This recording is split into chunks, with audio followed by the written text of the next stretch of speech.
Hey, I'm Miranda, and you're listening to or watching Unravelling Matters. While I have you here as a captive audience, I'd really like to discuss the mental health impacts of systemic racism on people. And I'd like to talk about how we navigate our adult relationships while protecting our mental health when we discover that our friends have ideology that is just completely different to our own. And I'll tell you why I want to talk about it for 3 reasons. First, Aunt Jemimah on the pancake box. Secondly, that slave auction block that was in Fredericksburg, Virginia. And finally, I have lost tons of acquaintances. I was going to say friends, but they were acquaintances, which was shocking to me. So thought we'd just talk about these things. Is that okay? Mm-hmm. Let's talk about systemic racism and the different types of symbols that can affect our mental health. And I'll start out with Aunt Jemimah because it was all over my Facebook feed. I stopped arguing with people on Facebook, but I still read their comments. And what they were saying is, what is the problem? She's already been redesigned. You know, they relaxed her hair and made her respectable. Oh. Why are we being snowflakes and overly sensitive? And I think part of that is people don't know the history that Aunt Jemimah was a mammy, and that big Lordy Lord advertisements that used to be out there, and the idea that Black people are here to prepare your food. The Uncle Ben and Aunt Jemimah. Is there Sally Lee? Does Sally Lee have a face? I don't think so. Because Miss Butterworth, that's arguable. What ethnic group is Miss Butterworth? She sounds Black. Yeah, that's what I thought. I don't know. So I will just cast the question is just out there. Anybody can jump in. You know what? If the images of Black people are always in service to others. In fact, I'm not even going to pose a question. The images of Black people typically are in service to other people. That is when we are mascots, if you will, for a brand. And that happens in television shows because we don't have a lot of representation of Black and brown people in powerful positions. That's why Scandal was so popular. What was one that came out? How to Get Away with Murder. Because those Black female leads who didn't necessarily fall into stereotypes. Why is this an issue? Directly affects my life. I can walk around in a store and people come and ask me questions. Oh, where is this? Where is that? And it doesn't just happen to me.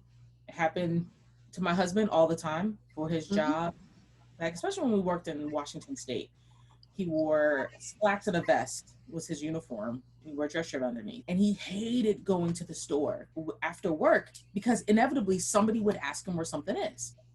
And if you program people's minds, if the only images they ever get are you're in service in some way, then you have people who will interact with you as though you're a servant, which is demeaning and frustrating. And depending on the day, you get a different reaction from it. This happened to one of my friends recently. She's wearing a head wrap, a t-shirt, like some leggings, like not at all looking professional because she's shopping. And a white woman approached her, where's X item? She's like, I don't work here. But that's what happens when we shape the box that we were talking about earlier, how we categorize people. If the box is always Black people are servants or Black people are dangerous, then that is how we're going to be interacted with. Those symbols relay messages to us. And I remember one of the major messages I got from both Black and white people was, oh, you don't act Black. And like, there wasn't really a correction to that box when I was younger, because I don't think my parents really knew how to converse about it. And I grew up in a predominantly white area. But like getting it from Black people and white people, in myself, I'm starting to think, okay, so how does Black act? I'm supposed to be not smart because as I get into these higher level classrooms, I'm the only Black person in there or one of 2. People look at me surprised when my GPA is that high. I'm supposed to be loud, I guess. I'm supposed to be quiet, not really seen, not really heard in the background.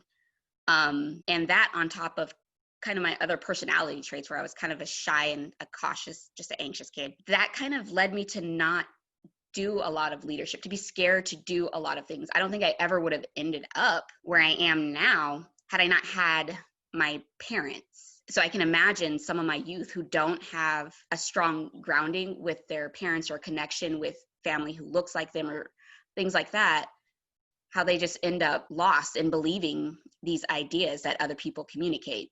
And it's messaged all over the media. For myself, I think I internalized some of the biases that were in just everywhere, because I got the same thing. Oh, you talk white. I grew up in a predominantly white area, attended a Black church. So I got it from both ends. So when I became a young adult, I was seeking out what is Blackness. Yeah. And I had this horrible stereotype in my mind. Oh, I need to go to the inner city and find it. And then I did. And thank God some very nice person said, oh, there's this soft woman here. Let's protect her. Because I thought I was down and hard now. I'm hanging out in the city, 19, 20 years old, hanging out with these drug dealers and whatnot. And the thing was, someone took pity and said, okay, nobody bothers her because she's dumb. And I was trying to find my Blackness there. Yes. And it took some maturity for me to realize that's not what Blackness is. Those are just the stereotypes that had just been burned into my mind, despite having role models to the contrary my entire life. Bizarre thing. I'm sorry, Catherine. Go ahead. So I went to a historically Black college, or HBCU. And when I was there, they asked you, why are you here? And I'm here to have the Black experience, which was a very common answer to that question. Yeah. And I remember thinking one day when I heard it from 10, 12 people, because we were in a large auditorium setting, wait a minute, if we're all here trying to figure out how to be Black, who's going to actually teach us to be Black? Because we all look at we're going to be confused together. My life is just framed around just my upbringing, right? And then church, we did go to a Black church. So my framework of Black people wasn't poverty. It wasn't uneducated. It wasn't broken English. It wasn't everybody being angry. So when I got to college and did not function in that particular way, it's, you're not Black enough. You don't act Black. Not everybody grew up like you did, Elena. Like, I am not putting anyone down for whatever background you have. I am just not bound by the idea that I am less than. Like, my dad is here. I grew up in an intact family. I had a dog and a house. Like, I don't know what you want from me. And I'm not going to fit in your box of what you think I should be, because I come from Black excellence and I will recreate that in my own life. And that can exist. And it's not a unicorn. Right. It exists out here. We just don't highlight it and see it. Yes. So, and that's for other Black people too. This isn't just white folks. These are messages I'm getting from Black people. It's disturbing. It is disturbing to the psyche. It's Absolutely. like sorry, go ahead, Catherine. Okay, no, I was just going to link back a little bit to one of the risks of also kind of teaching this color blindness framework kind of across the board is that, if we're going to ignore the fact that people can be treated differently based on the way that they look, then when people encounter experiences where they are treated differently because of that, if the message has always been, well, it's not because of how I look or how I act, then it must be something about me as a person. Yes. And that's where the real kind of detriment can come into that, because you're going to start internalizing, well, there's something wrong with me. And not being able to push it out to, no, people are interacting with me because of this belief that they hold about how I should act or should talk or should be in the world. So what's wrong with me? I identify with that. I think I grew up believing that I didn't fit in anywhere. I didn't match anybody. I came from a family that was more academic. I'm not academic, I'm an entertainer. I grew up in a predominantly white area, and I'm Black. I remember the first time we played Spin the Bottle at 12, 13, and someone dared Jeff to kiss me, and Jeff wouldn't kiss me, recoiled in horror. Oh, but she's Black. I was like, you're in my house. Like, what is wrong with me that you could kiss every other girl here? Like, what is that? So I always felt that I was disenfranchised from everyone and everything. And it took me, I think I was in my 30s before I started to settle and realize that I am okay as I am. The person that I am, the way that I think, the way that I present, there's nothing wrong with any of those things. But there was no guidance for me in that. Breaking out the norms, unfortunately, of society, those societal messages that then get pushed to you by individuals within your life. And that is its own active struggle. To push back against those all the time, it's so much work. It's like holding a beach ball underwater. I shared a story the other day in another video that the first time I was called the N-word, I was only 7 or 8 years old, and I had been prepared for that all my life. But the person that called me that was throwing a tantrum at her parent. So I always associated overt racism with tantrums, and I've never internalized overt racism. I didn't realize that I was sensitive to the small symbols that are in the world. And I think I'm only just dealing with that now in my 40s as I start to go back and examine, my life experiences. And let's talk about those symbols. We all name some symbols, because I would like anyone who's watching to understand what we mean by symbols. When we glorify Confederate figures, Yeah. I think this is probably like the big one that's coming up for me right now in the States here. It's also the white space. When I say that, what I mean is not just the things that you see, but the things that are absent. So the spokesman, right? So you have the Verizon spokesperson, the Sprint spokesperson.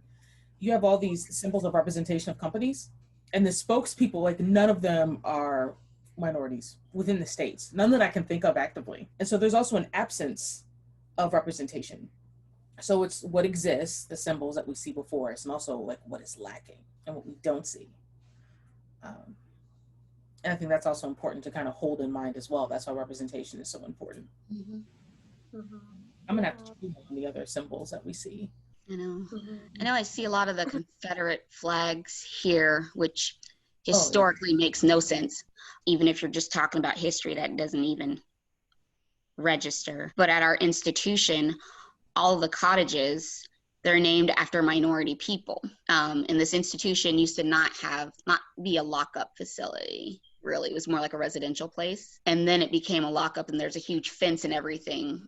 And I kind of brought it up because most of our kids are minorities. I'm like, this kind of relays a different message when all of the people that you name these cottages after are just minority people, and they're behind a fence, locked up. And you don't even talk about the history of who these people are. So they just throw historical names out there, but there's no actual delving into the history of these people. And I think I see a lot of symbols like that, no true understanding of what these people represented for the different people groups in this country, not just the majority. Because there's trauma associated with a lot of those symbols as well, if we're talking about intergenerational trauma. Yeah, I think another just kind of category that came to mind was just the idea of how do we use people groups as symbols in ways that are really unhelpful. The Land O'Lakes butter, finally taking the symbol of the Native American person off of their packaging, or how when we talk about sports teams, there's been a movement, I think, to shift away from using Native American tribes as these kind of symbols of this sports team. When you think about what other symbols are used, most of the rest of them are animals.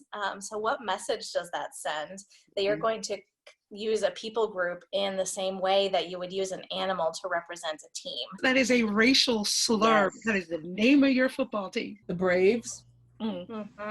Baseball. Right. You know what? The Make America Great Again, the MAGA hats. Oh, God. So, yeah. And it's a great question for anybody. When was America great? Please tell me. When was America great for everybody? I was going to say, and for who? Yeah. Right. And that's the point. So if we're rolling back to slavery, wasn't great for Black and brown people or Asians, pretty much anybody who has any type of melanin. Early 1900s wasn't great for women. Couldn't vote, didn't have a voice in society.